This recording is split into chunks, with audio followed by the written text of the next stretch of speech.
Welcome back, students. Earlier, I couldn't able to complete the whole recalling of the causes. So let me complete it. So I told you in the previous video that how the estate generals were unhappy and they formed National Assembly. After that, we will discuss the economic causes. You can see here, French economy was based on revenue from land and on feudal system. During Louis XVI, France had 2 billion livre debt. The government charged huge taxes from third estate. In 1776, France helped 13 American colonies to gain their independence from Britain. This added more than a billion livres to a debt of 2 billion, which reached to 3 billion now.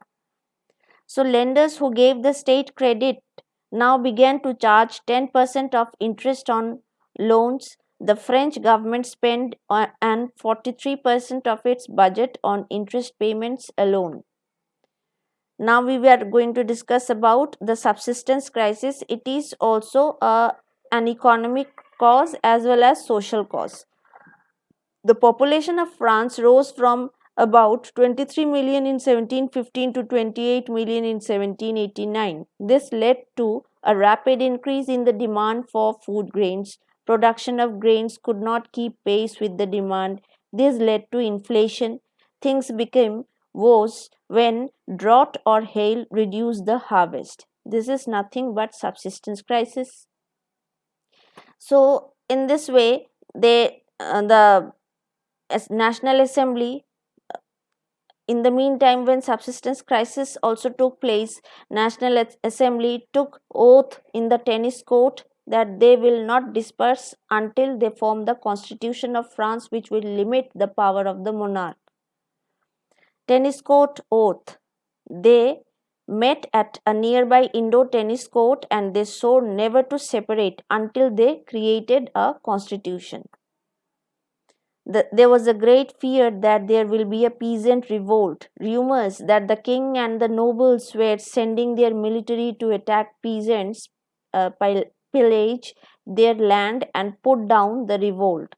That shows that when the uprising of the National Assembly took place, the monarch tried to suppress the uprising, and it was a rumor, and people felt that they are going to be attacked by the monarch with its army. So they attacked on Bastille. The third estate acted on a rumor and that the king was planning a military coup against the National Assembly.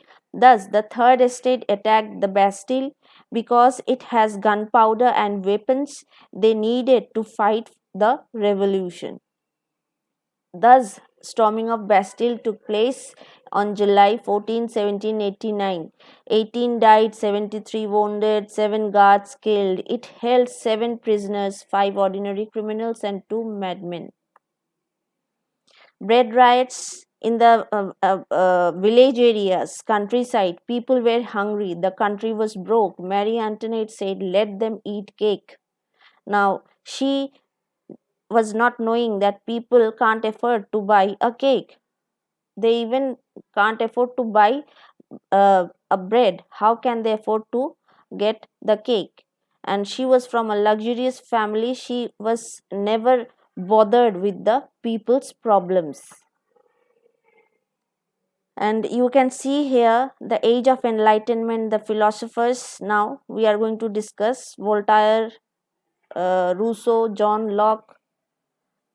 17th and 18th century was the age of enlightenment. Various philosophers put forward their theories for the state to be based on equality and freedom. John Locke, in his book Two Treatises of Government, sought to refute the doctrine of divine and absolute right of the monarch or the king. Rousseau proposed a form of government based on social contract between people and their representatives. Montesquieu, in his book The Spirit of the Laws, proposed a division of power within the government between the legislature, executive, and judiciary. So, there are 3 books and their uh, ideas put forward uh, by the by their books and reached to the common people to have the revolution. The different symbols they used in the revolution. You can see the broken chain. Chains were used to fetter slaves. So a broken chain stands for the act of becoming free. Bundle of rods or faces. One rod can be easily broken, but only entire bundles shows that strength lies in unity. The eye within a triangle radiating light. The all seeing eye stands for knowledge. The lights of the sun will drive away the clouds of ignorance. Scepter, symbol of royal power. Snake biting its tail to form a ring, symbol of eternity. Ring has no beginning or end. Red Phrygian cap, cap worn by slave on being free. Blue, white, red, the national color of France. You all have to know these different symbols. The winged woman, personification of law. Scepter, symbol of royal power. Just now I told you all these points. And the reforms which were made by National Assembly, that we are going to discuss in the next part. So these are all the points which I had discussed just now, are the causes of French Revolution, socio-economic political causes of French Revolution, and you have to go by these points uh, as quickly as you can go, because these points will make you realize that you can, how much you have grasped and how much needed to be grasped. And if you have any doubt with regard to the situation whatever we have discussed, you can ask me on my personal window, and I'm going to give you in the next video, not now, but uh, for the upcoming videos, I will be giving you some assignments to complete from these parts. So please go through this revision part so that we can further continue, and we will do it in the later part of French Revolution, whereby we are going to discuss the uh, this thing, that is the what I told you, I just forgot. Let me see once, I will tell you just now. um, just a moment. The reforms made by National Assembly, which we will be doing later once we complete the assignment part.